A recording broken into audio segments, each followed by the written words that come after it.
Florida got it right, Texas got it right, and guess what? Now it's time for all the states to follow their lead. Governor DeSantis now looks like a genius. Ron DeSantis of Florida, the governor, doing a fantastic job in Florida. Governor, those dire predictions have not come true. They look to Florida and they look at Texas that have reopened, and it hasn't led to a massive second wave. In a very real sense, Florida is leading the way. It's been 2 months, and Florida has figured out how to manage this pretty effectively. Governor DeSantis, who's doing a phenomenal job. The state of Florida, which happens to be my great home state. I can't get to Florida or Texas fast enough, and I think there's plenty of people thinking the exact same way. How much longer are you going to keep me out of your state? I would like to go visit. When am I allowed back in? We're glad you're opening up. We're ready to have some sunshine and get out of the house. It's great to be in Florida, and I'm going to be back here in a week. And I've always wanted to move to Texas. Now I think I have to. Governor of Texas, Greg Abbott, he knows what he's doing. He's a great governor. Governor Greg Abbott, we can learn a lot from you and a lot from Governor DeSantis, but we can also learn a lot from Governor Cuomo and Governor Murphy what not to do, because they did the opposite of what you guys did. Texas, Florida gave us clues. Take the success clues. The successes of Florida, Texas, the failures of New York, New Jersey. We got to get the whole country open like Tennessee and Texas and Florida. He's got it in great shape. Texas, Florida's doing very well. How did you do it? Because we need to learn as we reopen. Great job down there. Keep up the great work. You did a great job. You saved a lot of lives, and there's a lot to learn from your success. If people get away with breaking the law, it incentivizes others to do the same. Then you are engaging in rampant lawlessness, chaos, and tyranny. Not allowed in a democracy which upholds the rules of law.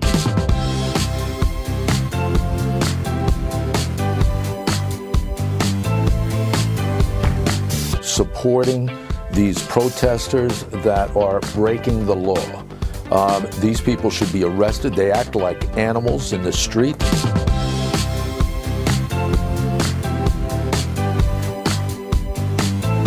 I don't see many lawful demonstrations. Stopping regular traffic on sidewalks in front of buildings, that is not lawful demonstrations, and they should enforce it.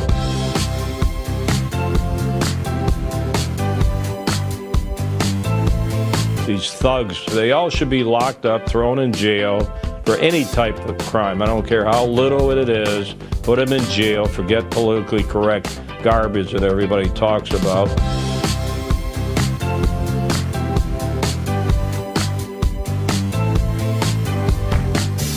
President Trump upsets today's illiberal elites when he tweets things like law and order. Law and order is what all of our citizens deserve.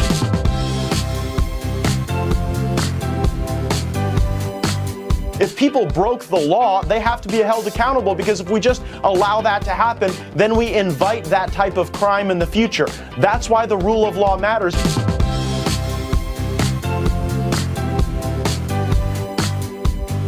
I think it's very obvious that the two Clintons are completely pathological, and in some ways it's a real pity that the law keeps giving them a pass, allowing them to stay one step ahead of the posse, because it sends them the message that they are literally above the law.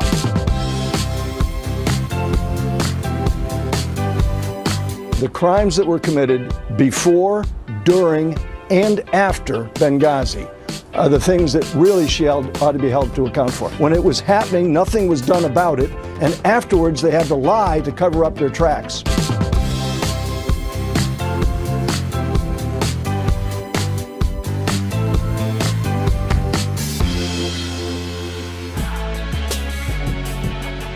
There's protesters shoulder to shoulder, inches away from cops. You've had 6 weeks! Screaming the most disgusting things. An inch away from their face. Police officers who are being taunted. They're really showing great discipline in the face of this danger.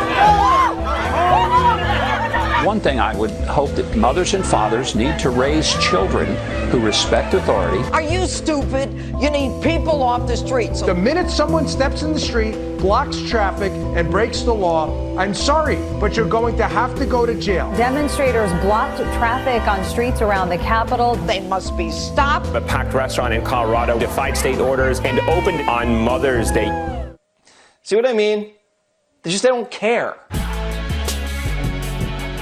He doesn't have command of the subject matter. And then I see the disinfectant where it knocks it out in a minute. He can't string a coherent sentence together. More than ever before, we've held our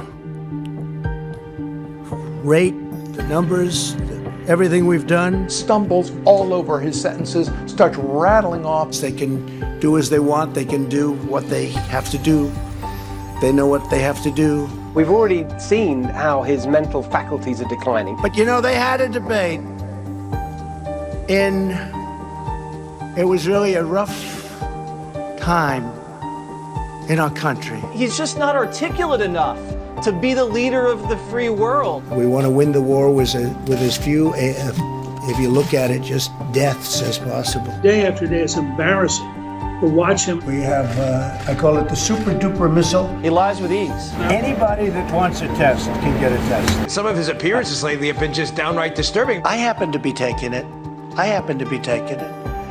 Hydroxychloroquine? I'm taking it, hydroxychloroquine. This type of agitated behavior is part of an increasing, disturbing pattern. Why don't you act in a little more positive? It's always trying to My get you. question to you Get you. You know you're a fake. Just a loudmouth. Maybe that's a question you should ask China. I feel bad for him. He's where a lot of us will be in late middle age, and it's sad. A what? Wow, fuck. Uh-oh. You know, he's old, he's creepy. The professionals did the models. I was never involved in a model. But at least this kind of a model. Just roll the tape and the creepy things that he's doing to people on camera. We've seen how creepy he is with women. I'll go backstage before a show. Yes. And everyone's getting dressed and ready. And I'm allowed to go in because I'm the owner of the pageant and therefore I'm inspecting it. Is everyone okay? You know, they're standing there with no clue. Is everybody okay? And you see these incredible looking women. She even noted his handsy history of touching people. I've said that if Ivanka weren't my daughter, perhaps I'd be dating her. He's very creepy. Can't make this up. Cost us 2 to 3% in terms of total mortality, and you know that's any life is a life lost, but might be a trade-off some folks would consider. We got to reopen, and when we do, the coronavirus is going to spread faster, and we got to be ready for it. Yep. And shedding blood had a purpose: to fend off disaster by offering the gods a human life. Now, every life matters, and you don't want to minimize any of them, but when the mortality rate is that low, what is the balance? We don't shut down the economy to save every single life that's threatened by a widespread disease. We just don't. This disease could take your life, but that's not the scariest thing to you. There's something that would be worse than dying. As a senior citizen, are you willing to take a chance on your survival in exchange for keeping the America that all America loves for your children and grandchildren? And if that's the exchange, I'm all in. There are different reasons for ritual murder, but the most compelling reason for human sacrifice may have been to fend off a looming disaster. It's getting to a point now where it's almost time that we're willing to absorb the risk and get back to work. I'd rather die than kill the country, because it's not the economy that's dying, it's the country. I know plenty of people working at restaurants right here in this city that are dying to come back to work. And that's not a joke. I mean, they literally want to come back to work.